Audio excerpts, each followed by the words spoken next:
funérailles.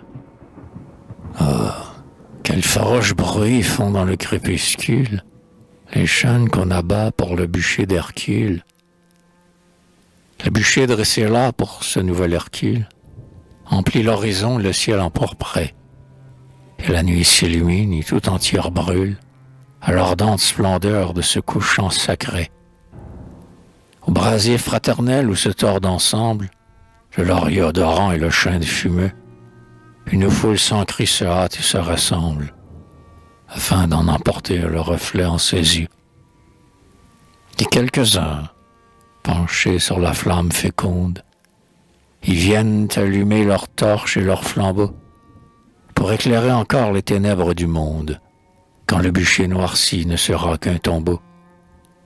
Et c'est ainsi qu'ayant emprunté l'étincelle à l'énorme incendie en sa gloire écroulée, ils s'en repasseront la clarté mutuelle, et l'une brillera quand l'autre aura brûlé, jusqu'à l'heure où ce feu vacillant et débile ne soit plus au regard du passant et certain que le dernier rayon de la lampe d'argile qui ménage le pas et que couvre la main, qu'il éblouisse l'ombre ou couvre sous la cendre, au geste de l'amour comme au doigt de Psyché, qu'il monte la montagne ou qu'il la redescende, qu'il soit lampe, foyer, flambeau, torche ou bûcher, sa flamme inextinguible, éternelle et divine, ira jusqu'au fond des siècles à venir, que le souffle la courbe ou que le vent l'incline, car elle est immortelle et ne peut pas finir.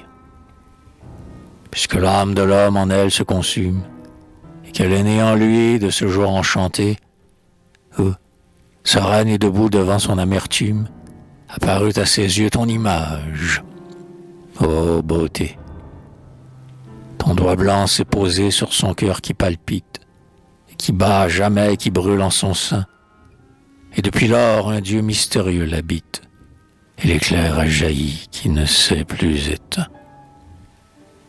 Et maintenant, bûcher, gronde, rougeoie, éclate, change la feuille en flamme et la branche en tison, et dresse les 100 nœuds de ton hydre écarlate, dont les langues d'or clair dévorent l'horizon.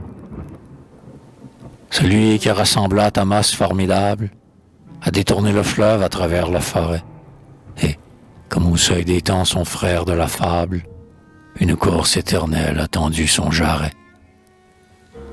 Le lion a rugi sous sa massue ardente, il empoigna le noir sanglier par son crin, et, du fauve farouche à la bête fumante, ses pieds nus ont rejoint la biche au pied d'airain. Mais, au lieu de percer de sa flèche intrépide, l'engeance au rauque cri du lac aux noirs eaux, et de saisir, fougue, les talons par la bride, il a forcé les sons, il a dompté les mots. Ils ont autour de lui dansé comme des faunes.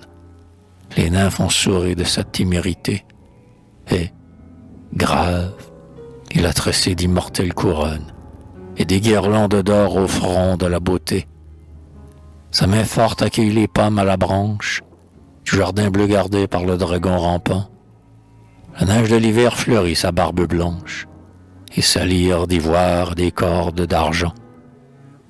Plutôt que de dormir sous le marbre et sous l'herbe, ô flamme, prends sa chair et consume ses os. Donne à cet autre Hercule et qui dont a le verbe, le bûcher mérité par ses 1000 travaux.